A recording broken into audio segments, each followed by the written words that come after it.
Chers amis, bonsoir. Vous entendez ici un de mes patients anonymes. Hein. Je répète, tous mes patients sont anonymes. Après l'informaticien russe, j'ai aujourd'hui un docteur en sociologie et en sciences politiques qui est en train d'écrire un livre. Donc je le connais depuis des années. Hein. Je l'avais vu quand il était étudiant à Antony, il y a 10 ans.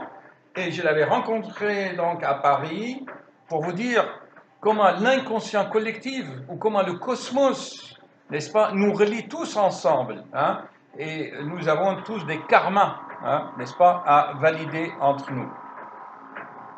Donc je le rencontre un jour à Paris. Alors, monsieur, qu'est-ce que vous devenez? Ah, docteur, voilà, je devais venir vous voir, je ne suis pas venu et je suis en train d'écrire un livre, c'est très bien, je construis une maison, c'est très bien. Or, ce patient, comme notre informaticien russe, fait de l'hypertension artérielle, hein, et c'est un intellectuel, il aime les chiffres, chers amis, il aime les chiffres.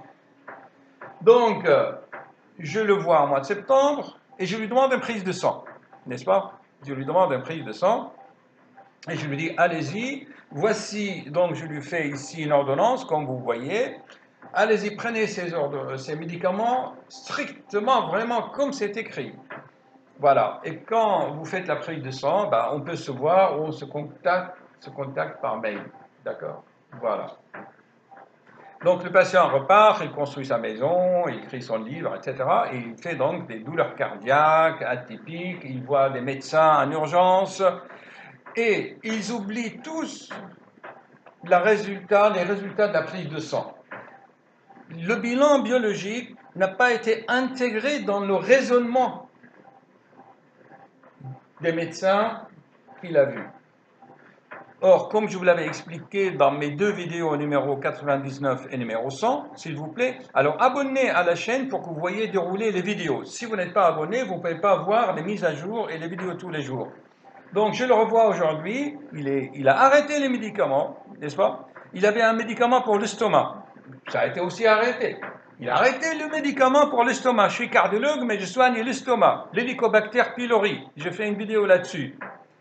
Or, comme je le savais, hein, selon mon expérience, dans le bilan biologique, l'infection à l'Helicobacter pylori est confirmée, ce qui explique ces douleurs.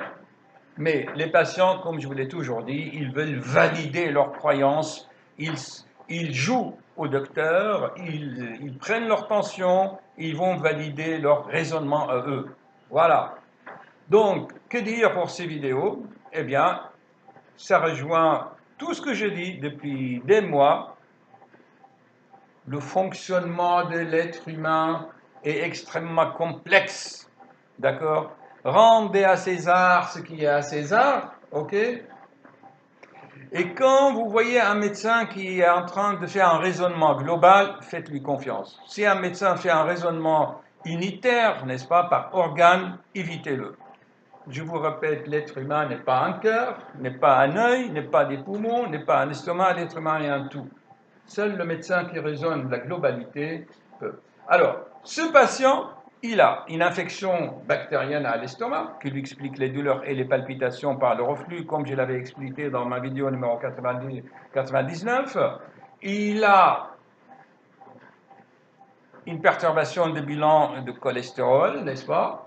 Il a une atteinte de la glande thyroïde, et tout ça, je l'avais demandé dans mon bilan. Donc, vous voyez que c'est multifonctionnel, c'est multifactoriel, ok? À méditer, à méditer. Voilà, vous allez